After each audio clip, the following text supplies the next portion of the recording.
So welcome back guys to our channel CA Anjali Chan classes, right?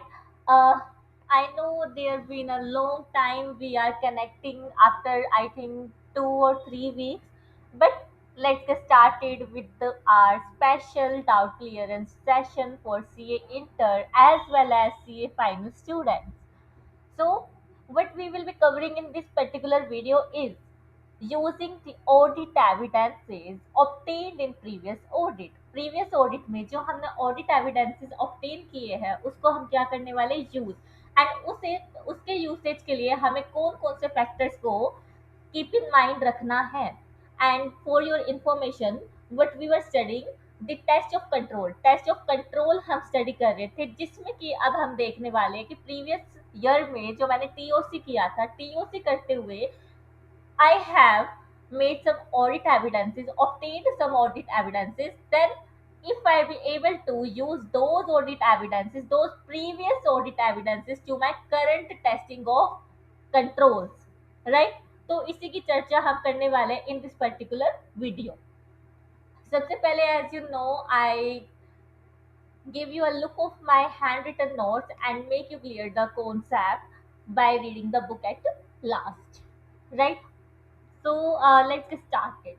Using audit evidence obtained in previous audits in determining whether it is appropriate to use audit evidences about the operating effectiveness of control. Operating effectiveness of control का मतलब हम बहुत गहराई से बहुत deeply हम समझ चुके हैं कि कंट्रोल होना is one thing and implementing those control, executing those control and following those control is known as the operating effectiveness of control, whether controls are operating effectively, whether controls are being implemented as designed. Controls को हमने उसी तरह implement किया है जैसे कि हमने first stage पे क्या किया था, कंट्रोल्स को डिजाइन किया था, right? And if so, the length of the time period that may elapse before retesting a control. और हमें टाइम का भी ध्यान रखना पड़ेगा कि जो कंट्रोल्स हमने पहले चेक किए थे whether the time span between previous audit and this audit is larger longer, so we need to consider many of the factors. So let's get start some concept with our notes. So we were in chapter 3 using the audit evidence obtained in previous audit is our topic. For example, financial year 24-25 में हमने क्या किया था, control test किए थे. Control में कौन कौन से थे, control A and control B. अब ऐसे भी होते हैं कि जो कंट्रोल्स मेरे प्रीवियस ईयर में प्रिवेल कर रहे थे वही करंट ईयर में भी प्रिवेल कर रहे होंगे. There were no changes in those control. अब जिस कंट्रोल में चेंज ही नहीं किया गया है, ना कोई कॉन्फ़िगरेशन का, ना पर्सनल का, ना कोई बिजनेस एनवायरनमेंट चेंज है जो कि अफेक्ट करेंगे मेरे उन प्रीवियस कंट्रोल्स को, तो auditor can rely on such controls, can rely on the audit evidence being made in previous audit to make a base for the current financial year, that is 25-26, right? तो यही बोला है, ये flow chart में क्या बोला है, एक टाइमलाइन है जिसमें कि हमें बताया कि FY 24-25 में अपने पास कुछ कंट्रोल्स थे and auditor has tested those control की ऑपरेटिंग इफेक्टिवनेस और उसने क्या किया, ऑडिट एविडेंसेस ऑब्टेन किए. और अब FY 25-26 में कोई भी चेंज नहीं है जिसकी वजह से क्या हो रहा है कि सेम कंट्रोल से, तो ऑडिटर का काम यहाँ पे क्या हो रहा है, रिड्यूस हो रहा है. ठीक है, उसे जस्ट ये चेक करना है कि whether those control are same in current year और नॉट. अगर तो वो सेम है तो ऑडिटर क्या कर सकता है, रिलाई कर सकता है on the previous audit evidences, right? तो ये अपना कॉन्सेप्ट है, थोड़ा सा बेसिक बेसिक. अब इसको हम बहुत डिटेल में डीपली पढ़ने वाले हैं कि फैक्टर्स कौन कौन से अफेक्ट करेंगे कि हमें previous audit evidences on operating effectiveness को कंसीडर करना चाहिए या नहीं. तो अपना फर्स्ट जो फैक्टर है वो क्या है, the effectiveness of other element of internal control. Internal control के हमने बहुत सारे एलिमेंट्स पढ़े थे, जैसे कंट्रोल एनवायरनमेंट था, मॉनिटरिंग था, रिस्क असेसमेंट था, फिर मैनेजमेंट एथिक्स था, राइट? तो वो सबका हमने एक्सप्लेनेशन देखा था and now we were going to have a look whether जो इफेक्टिवनेस ऑफ अदर एलिमेंट्स है आईसी के, उसको हमें देखना पड़ेगा। The effectiveness of other element of IC including the controls environment, the entities monitoring control and the entities risk assessment process. तो ये कैसे थे प्रीवियस ईयर में, और अब मुझे इन पे रिलाई करना चाहिए या नहीं करना चाहिए, we will be seeing that. तो सबसे पहले जैसे कंट्रोल एरिया क्या है, अपना कंट्रोल एनवायरनमेंट है। अब कंट्रोल एनवायरनमेंट क्या था वो भी हम थोड़ा सा यहाँ पे रिकैप कर लेंगे। बट प्रैक्टिस क्या है कंपनी की, मान लो एबीसी मैन्युफैक्चरिंग कंपनी है और उसका जो कंट्रोल एनवायरनमेंट है उसको हमने उसकी ऑपरेटिंग इफेक्टिवनेस देखी थी। तो यहाँ पे क्या होता है कि जो मैनेजमेंट है वो स्ट्रोंगली एम्फसाइज करती है on the compliance of the controls.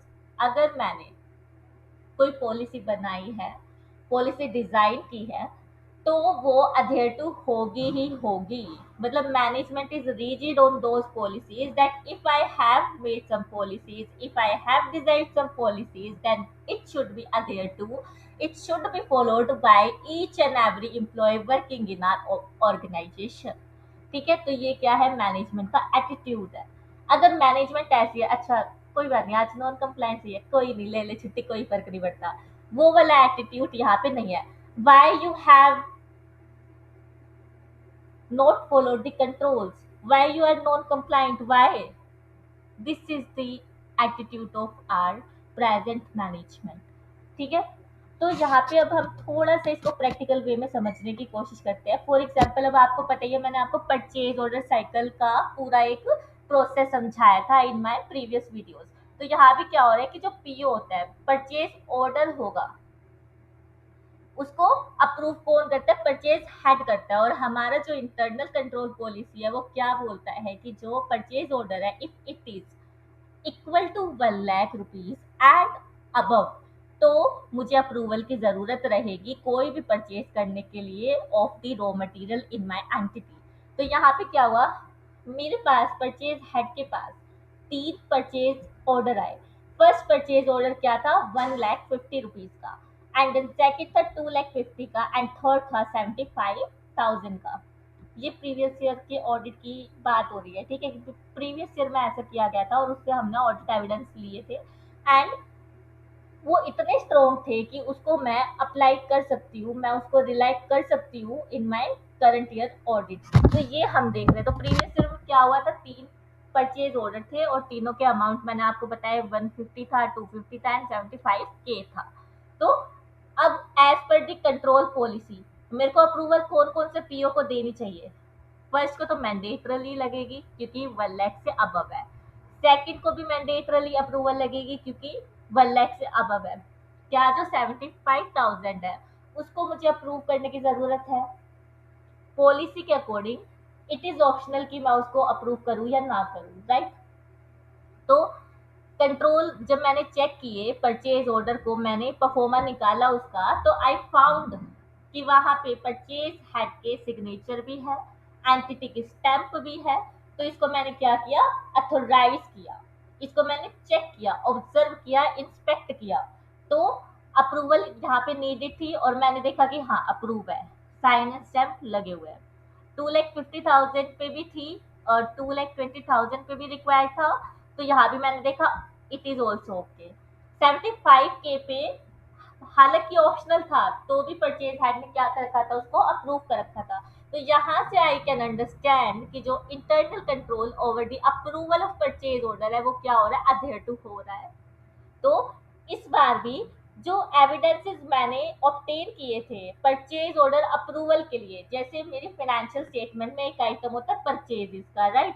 तो परचेजेस का जो अमाउंट है वो बाय दिस वेरिफिकेशन प्रोसेस आ रहा है, जो बैक एंड पे अप्रूवल का प्रोसीजर्स है उसके थ्रू आ रहा है। तो जो मैंने एविडेंसेस ऑब्टेन किए होंगे on the purchase order cycle वो क्या होंगे, वैलिड होंगे। क्यों, क्योंकि अभी भी मैं देख पा रही हूँ कि प्रीवियस ऑडिट के दौरान मैंने एक एक चीज को चेक किया था, उसको डॉक्यूमेंट किया था, and then I have obtain the audit evidences over that, and now in the current year audit too I can rely on such audit evidences. तो यहाँ पे क्या है, एम्प्लॉयज जो है कंट्रोल्स को बाईपास नहीं कर सकते हैं, राइट।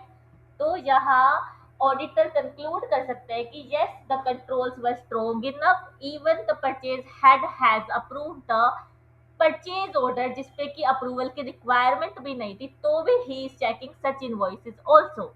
ठीक है, तो controls are strong enough, auditor can rely on such audit evidences obtained in the previous audit। And then control environment का हमने एक और कंपोनेंट पढ़ा था, that is entities risk assessment process, right. तो company regularly identify business risk. अब जो मेरी एबीसी एंड मैन्युफैक्चरिंग कंपनी है वो क्या करती है, रेगुलरली बिजनेस रिस्क को आइडेंटिफाई कर सकती है। अब मेरा जो एंटिटी है उसमें बहुत सारे रिस्क हो सकते हैं, फाइनेंशियल रिस्क हो सकता है, क्रेडिट रिस्क हो सकता है, राइट, और रेगुलेटरी रिस्क भी हो सकता है।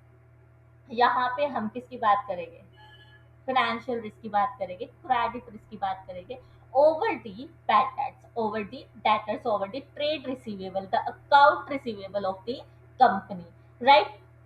तो अब यहाँ पे क्या है कि जो मेरी मैनेजमेंट है वो क्वार्टरली रिव्यू करती है किसको, कि what amount at which amount we need to create provision over our debtors। ठीक है, डेटर्स पे मुझे प्रोविजन बनाना है तो वो किस अमाउंट पे बनेगा, तो ये हमें देखना है। उसके लिए क्या देखते हैं हम, कि प्रीवियस ईयर में मेरे बैड डेट कितने थे, न्यू कस्टमर कितने आए थे, और उन न्यू कस्टमर से भी रिस्की कस्टमर कौन से थे, and whether there is any change in the credit policy. पहले कंपनी 30 डेज का क्रेडिट पॉलिसी रखती थी irrespective of the customer order, और अब क्या किया कंपनी ने, पॉलिसी को थोड़ा सा चेंज किया और लिखा कि जो कस्टमर ज्यादा वॉल्यूम में हमसे खरीदता है तो he will be getting 45 days, जो कस्टमर ने कम वॉल्यूम खरीदी है he will be getting 20 days only. तो इस तरीके से पॉलिसी को फ्रेम किया। अब मेरे पास बेसिकली मुझे आपको रिस्क असेसमेंट के बारे में समझाना है कि रिस्क हाई होगा, लो होगा या मीडियम होगा। तो I have different 3 example to make you understand the thing. First मेरे पास है, पहले अपने पास मेरा कस्टमर कौन है, एबीसी ट्रेडर्स।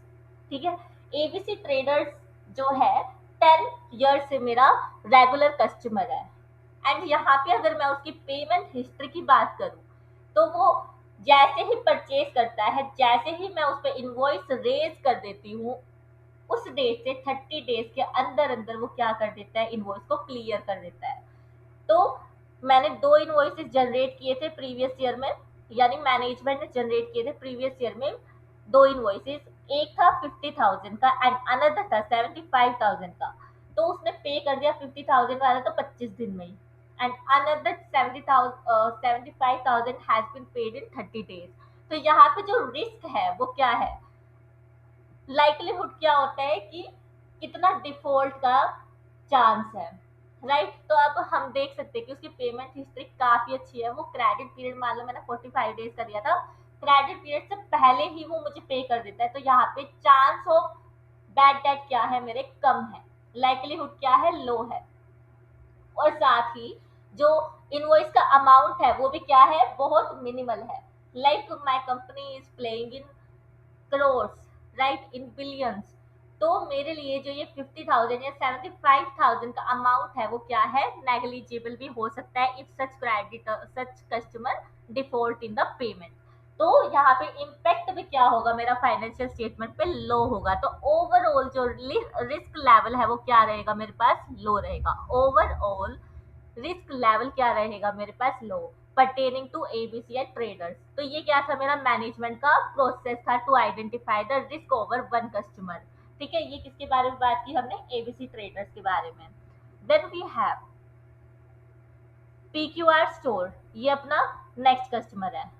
अब जो पीक्यूआर स्टोर है वो क्या है, मैनेजमेंट देखती है अच्छा ये तो इस साल तो कोई नया ही कस्टमर आया है, और हमने पिछली बार इसको कुछ इनवॉइसेस रेज किए थे इसके ऊपर। तो एक इनवॉइस 1,50,000 का था एंड अनदर 1,80,000 का था, राइट। अमाउंट भी बहुत ज़्यादा था। पे डेज उसके कितने जाते हैं, 45 डेज जाते हैं, कभी 40 जाते हैं, और क्रेडिट पीरियड तो हमने उसको क्या दिया हुआ है, 30 डेज दिया हुआ है। तो यहाँ पे मुझे लग रहा है कि जो पीक्यूआर स्टोर है वो डिफॉल्ट भी कर सकता है, डिले पेमेंट भी कर सकता है। तो यहाँ पे जो लाइकलीहुड है वो क्या रहेगा, मीडियम रहेगा, राइट। हालांकि जो मेरी क्रेडिट पॉलिसी है वो 30 डेज की है, तो भी वो 15 दिन बाद तो मेरे को दे ही रहा है। एंड सेकंड इनवॉइस में मेरी क्रेडिट पॉलिसी 30 है, तो भी 10 दिन में तो उसने फिर भी दिए ना, 10 दिन का डिले करके। तो यहाँ पे मेरे पास लाइकलीहुड तो है कि वो बैड डेट हो सकता है, वो मेरे पैसे नहीं देगा, कभी हो सकता है ऐसा। तो ये क्या है, मीडियम। प्लस जो मेरा अमाउंट है, अब तुमने भी देखा था कि जो मैनेजमेंट है उसने पॉलिसी बना रखी है कि जो मेरे ऑर्डर्स होते हैं, मान लो सेल्स ऑर्डर है ना, अभी हमने एग्जांपल परचेज ऑर्डर का देखा था, सेल्स ऑर्डर पे भी अप्रूवल लगेगी सेल्स मैनेजर की 1 लाख से अब वाली सेल पे। ठीक है, जो कि कौन सी सेल है, क्रेडिट सेल है। क्रेडिट सेल अगर हम 1 लाख से ज्यादा का इनवॉइस रेज कर रहे हैं किसी पर्टिकुलर कस्टमर पे, तो we have to take the approval of sales manager. तो यहाँ पे अब मुझे दिख रहा है कि कहीं ना कहीं अगर मैं 1 लाख का इनवॉइस सेल्स का किसी कस्टमर पे रेज कर रही हूँ, वो भी क्रेडिट सेल्स का, तो वहां पे रिस्क तो है। ठीक है, तो ये क्या हो, और प्लस यहाँ पे वो कभी 15 दिन का डिले कर रहा है, कभी 10 दिन का डिले कर रहा है, तो यहाँ पे मेरे पास लाइक्लीहुड क्या है, मीडियम है। और इम्पैक्ट भी इसका क्या जाएगा, मीडियम जाएगा। क्यों? क्योंकि 1 लाख से ऊपर 50,000 है और 1 लाख से ऊपर 80,000 है, तो भी ये थोड़ा सा मेरे लिए कम हार्मफुल रहेगा मेरी फाइनेंशियल स्टेटमेंट के लिए। तो यहाँ पे हो सकता है कि जो मैनेजमेंट है वो थोड़ा सा प्रोविजन बनाए। फर्स्ट वाले में ऐसा था कि वो प्रोविजन ना बनाए तो भी चलेगा, क्योंकि वो अर्ली पेमेंट भी कर रहा था, ठीक है, और ऑन द क्रेडिट डे भी कर रहा था। एंड सेकेंड एग्जाम्पल में वो डिले पेमेंट कर रहा है, तो यहाँ पे मुझे हो सकता है कि थोड़ा सा प्रोविजन रेज करना पड़े। And then we have third example, X Y Z distributor. X Y Z distributor जो है वो कौन है, एक स्टार्टअप कंपनी है, उसने न्यू बिजनेस खोला था, उसकी जो फाइनेंशियल स्टेटमेंट है वो क्या है, बहुत ज्यादा वीक है। और उसने ऑर्डर भी क्या करा है, लार्ज वॉल्यूम की है, 10 लाख का सेल्स ऑर्डर है, और वो भी क्रेडिट पे है। स्टार्टअप जो है उनके पास इनिशियली इतना पैसा नहीं होता कि वो बर्न कर सके एक कैश में ही सारा चीजें, तो क्रेडिट पे उन्हें चाहिए होता है। ठीक है, तो यहाँ पे जो लाइकलीहुड ऑफ बैड डेट है वो भी क्या है, हाई, क्योंकि वो स्टार्टअप है। और इम्पैक्ट भी क्या रहेगा मेरी फाइनेंशियल स्टेटमेंट पे, हाई। तो ओवरऑल रिस्क लेवल क्या रहेगा मेरे पास, हाई रहेगा। तो यहाँ पे हो सकता है कि मैनेजमेंट 90% का प्रोविजन बना के चले, राइट, कि मेरे 90% पैसे तो डूब भी सकते हैं, क्योंकि इस पर्टिकुलर कस्टमर का तो स्टार्टअप है, प्लस इसकी फाइनेंशियल स्टेटमेंट भी अच्छी नहीं है, और इसका सोशल प्रेजेंस भी इतना ज़्यादा नहीं है, राइट। तो ये मैनेजमेंट का क्राइटेरिया था, मैनेजमेंट का रिस्क असेसमेंट प्रोसीजर था टू क्रिएट अ प्रोविजन। तो यहाँ से हमने क्या समझा कि मैनेजमेंट एक एक डिटेल देख रही है, कस्टमर कैसा है, ओल्ड है या न्यू है, फाइनेंशियल स्टेटमेंट कितना स्ट्रोंग है, उसका पेमेंट स्ट्रक्चर क्या है, पेमेंट हिस्ट्री क्या है, मैंने कितना क्रेडिट पॉलिसी क्रेडिट पीरियड दिया था, एंड कितना टाइम में वो इनवॉइस को क्लियर कर रहा है, राइट। तो ये सारी चीज देखते हुए ये मैंने क्या देखे, मैनेजमेंट के इंटरनल कंट्रोल देखे over creating the provision, over raising the invoices. तो यहाँ पे मुझे दिख रहा है कि इंटरनल कंट्रोल्स तो बहुत ही स्ट्रोंग है।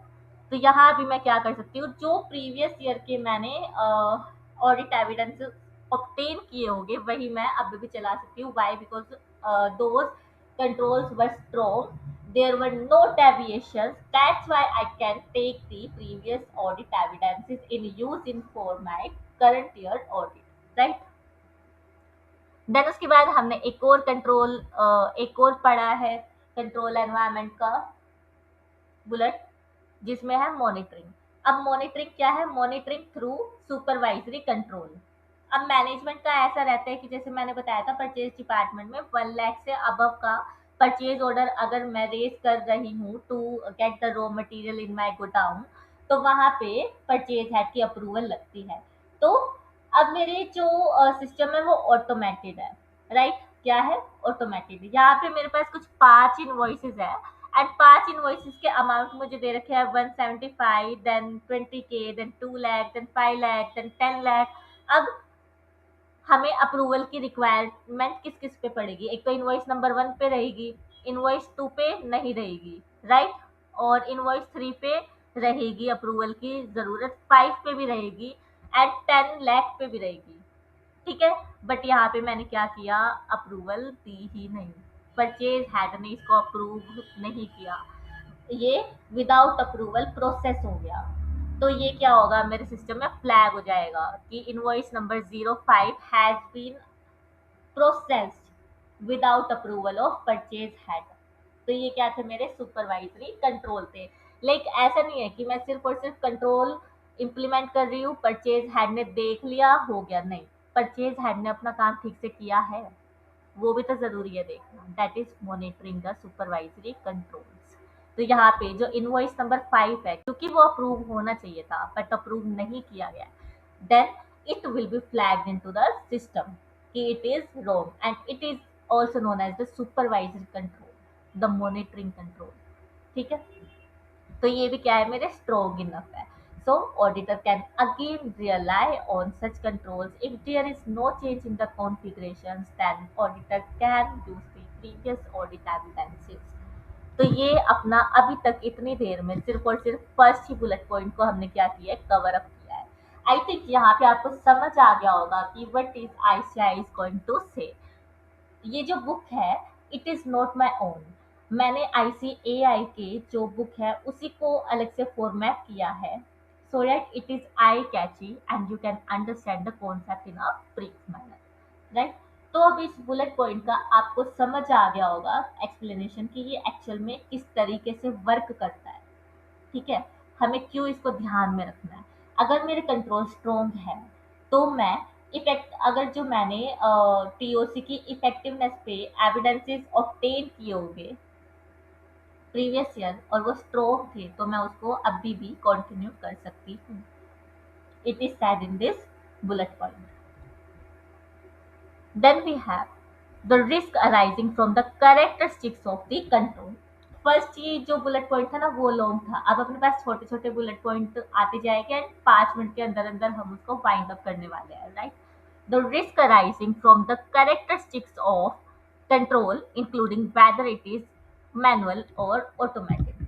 अब इतना तो बच्चा बच्चा जानते हैं कि अगर मेरे मैनुअल कंट्रोल्स हो गए तो वहां पे गलतियां होने के चांसेस बहुत ज्यादा होते हैं, and if there are automatic controls then there will be less chances of the deviation, less chances of the error, right। तो यहाँ हम क्या देखने वाले हैं, risk arising from the characteristics of the control if they are manual। manual means done by human, इंसानों ने वो किया है एंड इंसान है, बच्चा है, गलती कर देता है, राइट। एंड ऑटोमेटिक कौन है, कंप्यूटर सॉफ्टवेयर है, कॉन्फ़िगरेशन सही से डाला होगा तो it will automatically process the correct data, right. और अगर डेटा इनपुट ही ठीक नहीं डाला होगा तो it will channelise the wrong output. उसको हम बाद में देखेंगे, but let's start with our basic theory in this bullet. तो risk arising from the characteristics of the control, manual रहेगी तो डेविएशन हो सकती है एंड ऑटोमेटिक रहेगी तो डेविएशन नहीं हो सकती if we have configured the system effectively. तो ऑटोमेटिक कंट्रोल्स क्या होते हैं, मोर कंसिस्टेंट होते हैं। अगर मैंने सिस्टम को बोला कि I am following that practice in income tax के अकॉर्डिंग, मैं अपनी बुक्स ऑफ अकाउंट में डेप्रिसिएशन को कैसे चार्ज करती हूँ, अगर तो मेरा जो मशीनरी एंड एसेट ब्लॉक्स है वो क्या है, 180 डेज से कम दिन पे मैंने खरीदा है। लाइक हम तो क्या करते थे कि अक्टूबर 3 या 4 को खरीदा है तो it will always be depreciated on the half percentage being given by the IT act. तो 180 डेज से कम का होगा तो वहां पे मेरे को 50% ऑफ द एप्लीकेबल रेट लगाना है डेप्रिशिएशन का, एंड अबव दैट 180 डेज होगा तो मैं वहां पे 100% लगाऊंगी। ठीक है, अगर मैंने न्यू मशीनरी न्यू एसेट को परचेज किया है तो ये मैंने क्या कर रखी है, कॉन्फ़िगरेशन कर रखी है सिस्टम में। अब मेरे को पता है कि वो ऐसे ही, अगर मैं उसको बोलूंगी कि मैंने ये पर्टिकुलर मशीनरी जो है 25 दिसंबर को खरीदी थी किसी फाइनेंशियल ईयर के, तो वो हाफ रेट से मेरे को क्या करेगा, डेप्रिसिएशन लगा के दे देगा। अगर मैं ये बोलूँगी मैंने 15 अप्रैल को खरीदी थी तो वो पूरे ही ईयर का डेप्रिसिएशन लगाएगा ऑन दी 100% बेसिस। ठीक है, 100% जो भी रेट होगा, मान लो मशीनरी पे 40% का रेट था, मतलब मान लो मैंने कंप्यूटर खरीदे थे और IT एक्ट के अकॉर्डिंग 40% का उस पर क्या लगता है, डेप्रिसिएशन लगता है, तो वो पूरा 40% मेरे को लगा के देगा। और दिसंबर में अगर मैंने उसका जो डेट ऑफ परचेज दिसंबर कर दिया कि पुट टू यूज मेरा दिसंबर में हुआ है, तो वहां पे मैं उस पे कितना लगाऊंगी डेप्रिसिएशन का रेट, 20% लगाऊंगी। बीइंग अ चार्टर्ड अकाउंटेंट, ये हमने आईटी एक्ट में पढ़ा है। और इसी तरीके से हम सिस्टम को क्या करने वाले, कॉन्फ़िगर करने वाले जब हम इनकम टैक्स रिटर्न बनाएंगे, राइट। तो सिस्टम में कॉन्फ़िगरेशन जब मैंने ठीक की है, तो वो डेप्रिसिएशन भी मेरे को क्या करेगा, ठीक से कैलकुलेट करके देने वाला है। एंड ये जो प्रोसेस है वो कंसिस्टेंट चलेगा, राइट। तो इसमें भी डेविएशन का एरर कम होगा।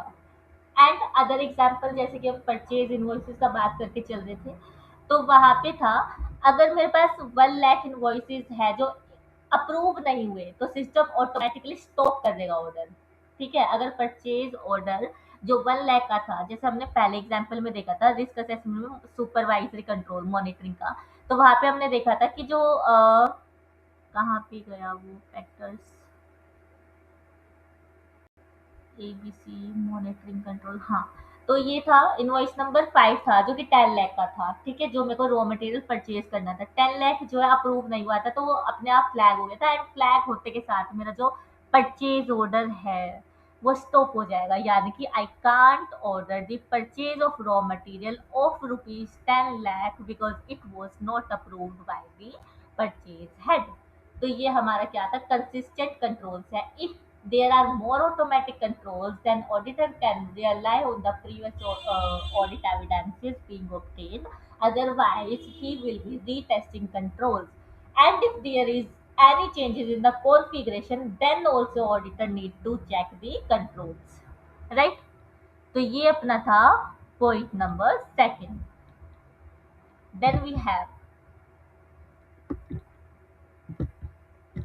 Then we have effectiveness of general IT controls. अब जनरल आईटी कंट्रोल्स क्या होते हैं, मैंने ये भी आपको बताया है कि जनरल प्रीवियस वीडियोस में कि जनरल आईटी कंट्रोल्स क्या होते हैं एंड स्पेसिफिक आईटी कंट्रोल्स क्या होते हैं। जनरल का मतलब कि जो पूरे ही ऑर्गेनाइजेशन के प्रोसेस को इम्पेक्ट करके पूरे ही ऑर्गेनाइजेशन में वो क्या है, एप्लीकेबल है, राइट। और स्पेसिफिक कौन से होते हैं, किसी स्पेसिफिक प्रोसेस के लिए, राइट।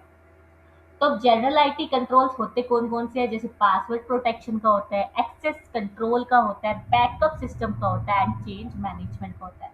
पासवर्ड प्रोटेक्शन मतलब कि if the organisation has given you the user ID and credentials, you need to protect them, you should not share those password IDs to your other colleagues, right.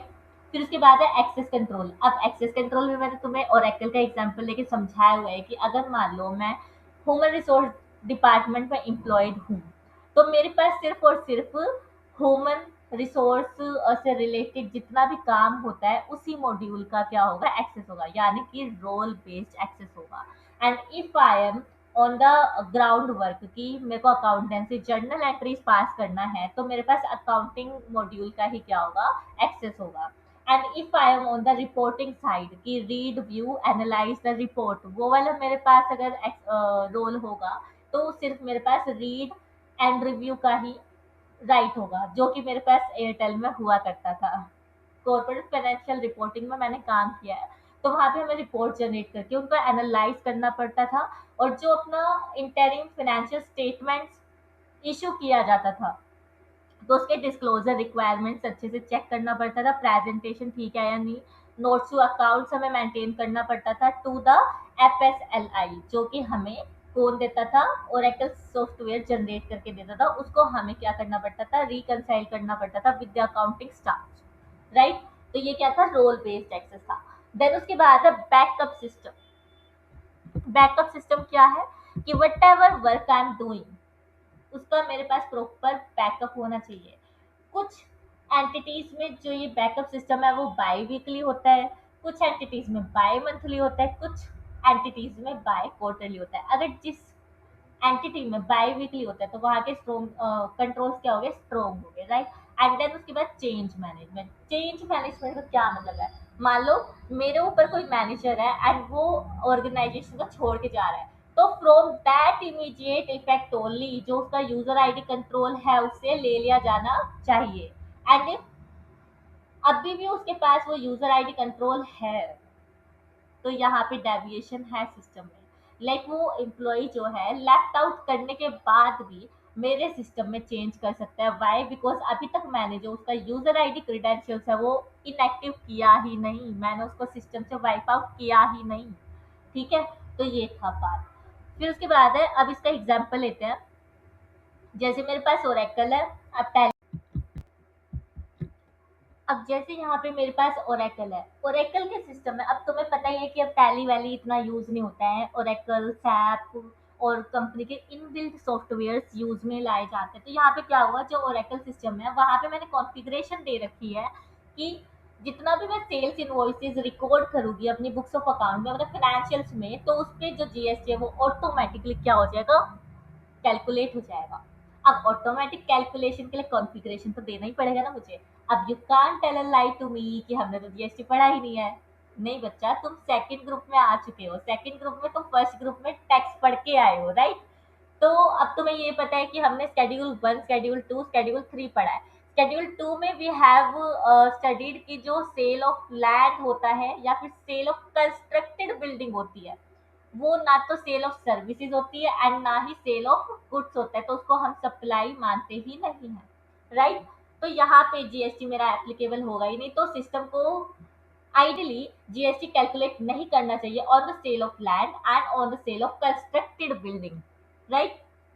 And on the other hand, अगर जो मेरा sale of under constructed building है, यानी वहां पे मैं क्या कर दे रही हूँ, सर्विसेज दे रही हूँ बिल्डिंग को बनाने का फॉर द कस्टमर, तो वहां पे मेरे पास जीएसटी एप्लीकेबल होगा। जीएसटी एप्लीकेबल होगा तो मैंने रेट ऑफ जीएसटी भी लगाया होगा अपने कॉन्फ़िगरेशन में, एंड जैसे ही मैंने रेट डाल दिया प्लस ये वाली कंडीशन सेटिस्फाई होगी कि मैंने अंडर कंस्ट्रक्टेड प्रॉपर्टी को सेल किया है, तो वहां पे जीएसटी मेरा क्या हो जाएगा, कैलकुलेट हो जाएगा। तो ये क्या था, मेरा ऑटोमेटिक कंट्रोल था। एंड ये अगर मैं स्ट्रॉन्ग कंट्रोल से कॉन्फ़िगरेशन, ठीक है, मेरे को पता है कि ये जो अगर मैंने सामान बेचा है तो उस पर जीएसटी एप्लीकेबल है, तो वहां पे जीएसटी लगना ही लगना चाहिए। एंड कुछ सेल ऐसी होगी जिसपे जीएसटी नहीं लगेगा, तो वहां पे जीएसटी कैलकुलेट नहीं होना चाहिए। तो it all depends on the configuration of the system, how we have configured our data. तो आपने जीएसटी पढ़ा हुआ है, आपने इनकम टैक्स भी पढ़ा हुआ है, तो यहाँ पे मैंने आपको एग्जांपल किसका दिया है, जीएसटी का दिया है, राइट? इनकम टैक्स में भी अपना हमारे पास एक एग्जांपल है, for example being a CA student you have also studied कि जो इनकम टैक्स एक्ट है उसमें ब्लॉक का सिस्टम होता है, ब्लॉक डेप्रिसिएशन का सिस्टम होता है कि अगर मैंने 180 डेज से ज्यादा कोई मशीनरी रखी है इन पर्टिकुलर फाइनेंशियल ईयर, तो वहां पे मेरे को 100% डेप्रिसिएशन अलाउड होता है। फॉर एग्जाम्पल मैंने कुछ कंप्यूटर्स परचेज किए थे और मैंने मोर देन 180 डेज उसको पुट टू यूज में रखा है, और उसका जो रेट ऑफ डेप्रिसिएशन है वो 40% होता है, राइट? मेरे को पता है, आई एम चार्टेड अकाउंटेंट और यू आर सीए स्टूडेंट, हम दोनों को ही पता है, राइट? ये तो रट्टा हुआ चीज है। 40% का जो रेट है वो कंप्यूटर पे लगता है, एंड 180 डेज से ज्यादा यूज में मैंने लिया है तो मेरे को पूरा 40% का डेप्रिसिएशन मिल जाएगा ऑन दी कंप्यूटर्स। एंड अगर मैंने 180 डेज से कम पुट टू यूज में रखा है अपना कंप्यूटर एसेट को, तो वहां मुझे 40 की जगह 20% का डेप्रिसिएशन ही अलाउड होगा in that particular financial year for the purpose of income tax calculation. ठीक है, पता है ना तुम्हें, जब हम income under the head professional PGBP निकालते हैं, professional gain and business profit, business income, तो वहां पे हम क्या करते हैं, डेप्रिसिएशन कैलकुलेट करते हैं। डेप्रिसिएशन को कैलकुलेट करने का वो 180 डेज का क्राइटेरिया लगाते हैं, एंड अगर वो सेटिस्फाई हो जाता है तो फुल डेप्रिसिएशन हमें मिल जाता है, नहीं होता तो हाफ डेप्रिसिएशन मिलता है, राइट? तो वो एक चीज थी। तो I have given you both the example, whether it be of GST law, whether it be of income tax law, right? तो it was our point number 3।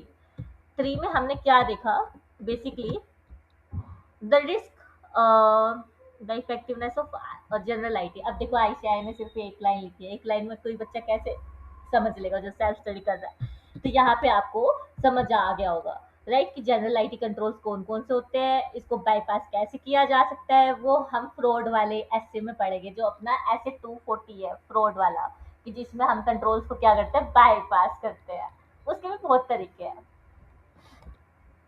Then we have another bullet point, that is effectiveness of control in the previous audit. अब previous audit में जो controls की effectiveness थी, controls कितने strong थे, वो हमें देखना होगा। अगर controls बहुत ही strong थे तो then auditor can rely on such audit evidences which he has obtained in the previous audit, in the prior audit. He can continue with same audit evidences if there is no change in the business. तो weather controls इसमें हम basically देखते क्या है, controls ने properly work किया था, properly work किया था तो कोई डेविएशन तो नहीं निकली, डेविएशन निकली थी, अच्छा तो उसका रीजन देखना पड़ेगा। कोई जो अपने की पर्सनल थे वो चेंज हुए हैं क्या, की पर्सनल क्या होते हैं आपको पता होना चाहिए। जो की पर्सनल्स है, जैसे कि अपना हो गया, मैंने परचेज अप्रूवल का तुम्हें एग्जांपल दिया था, परचेज अप्रूवल के लिए की पर्सनल कौन होगा, वो हो गए अपने पास परचेज हेड, एंड उसके बाद सेल्स इनवॉइस के लिए कौन की पर्सनल है, सेल्स हेड होगा, एंड उसके बाद over and above these two person अपने पास कौन है की पर्सनल, एक तो सीईओ होगा एंड सीएफओ होगा, राइट। तो क्या इनमें कोई चेंज हुआ है, चेंज हुआ है तो क्या हमने मास्टर डेटा फाइल में इसको इनकॉर्पोरेट किया है। अब फॉर एग्जांपल यहाँ पे प्रीवियस ऑडिट जब मैंने की थी तो बीआरएस की ऑडिट की थी। अब बीआरएस भी सबको पता है, बैंक रिकंसिलिएशन स्टेटमेंट, मेरे बैंक अकाउंट में एक्स अमाउंट है एंड मेरी एंटिटी की कैश और बैंक अकाउंट में वाई अमाउंट है, तो एक्स और वाई अलग अलग कैसे हो गया ये हमें देखना है। तो कुछ रिकंसाइलिंग आइटम्स हो गए, जैसे कि मैंने जो है चेक इशू कर दिया था but it was not presented, ठीक है। इस तरीके के कुछ आइटम हो सकते हैं कि कैश इन ट्रांजिट है, मतलब मैंने अपने एंटिटी से कैश को बाहर भेज दिया है बट वो अभी बैंक में नहीं पहुंचा है, रास्ते में है, तो वहां पे ये क्या हो जाते हैं, रिकंसाइलिंग आइटम्स होते हैं, जैसे टेल चेक्स हो गए, राइट। तो पहले क्या हुआ था कि ये एक्सपीरियंस्ड अकाउंटेंट ने बनाया था बीआरएस को हर महीने, और वो करेक्ट थी, there were no deviations.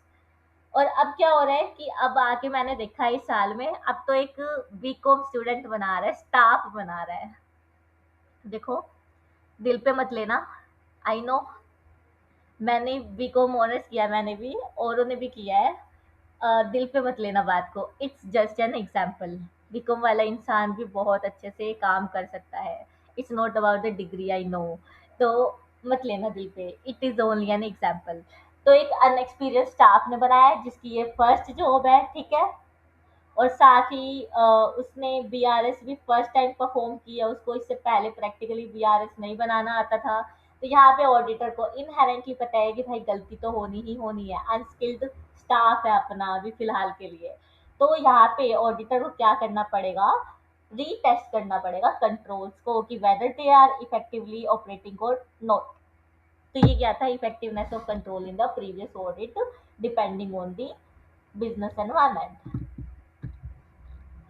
So the effectiveness of control and its application by the entity including the nature and extent of deviation, कितना deviation निकला था, कुछ भी नहीं निकला था, कुछ भी deviations नहीं निकला था, इसी की वजह से मैं क्या कर रही हूँ, प्रायर ईयर के ऑडिट एविडेंसेस को अब भी कंटिन्यू कर सकती हूँ in my current year audit period, right. Then we have and significant personal changes का मैंने एग्जांपल दे ही दिया है। देन उसके बाद है whether the lack of a change in a particular control poses a risk due to changing circumstance. अब circumstance change हुए हैं जिसकी वजह से मेरे को कंट्रोल को चेंज करना चाहिए था बट मैंने कंट्रोल को चेंज नहीं किया, तो इससे क्या होगा, कुछ ना कुछ तो रिस्क अराइज होगा ही होगा। तो whether the lack of change in controls create risk, जैसे समटाइम्स जो कंट्रोल है वो सेम रहते हैं, क्यों, क्योंकि बिजनेस एनवायरनमेंट चेंज ही नहीं हुआ होता, बट अगर बिजनेस एनवायरनमेंट चेंज है और तब कंट्रोल सेम है तो हमारे जो ओल्ड कंट्रोल्स है वो क्या हो जाएंगे, इनइफेक्टिव हो जाएंगे। मैडम कुछ समझ नहीं आया, हमें समझाओ, ठीक है समझाती हूँ, मैंने एग्जाम्पल क्राफ्ट किया हुआ है। तो पहले क्या होता था, कैश सेल्स होती थी, ओवर द काउंटर होती थी, यानी जो कस्टमर था वो बिजनेसमैन के पास जाता था, सेल्स स्टाफ के पास जाता था, बोलता था कि देखो मेरे को ये टीवी चाहिए, ये लो कैश और मेरा ऑर्डर करो प्रोसेस, कैश लिया। अब ऐसे दिन में ना 10 कस्टमर आ जाते थे तो वहां पे जो सेल्स मैनेजर है ना वो इजिली अप्रूव कर पाता था इनवॉइसेस, सेल्स इनवॉइसेस को, बट अब हमारा जो बिजनेस स्केल है वो इंक्रीज हो गया है।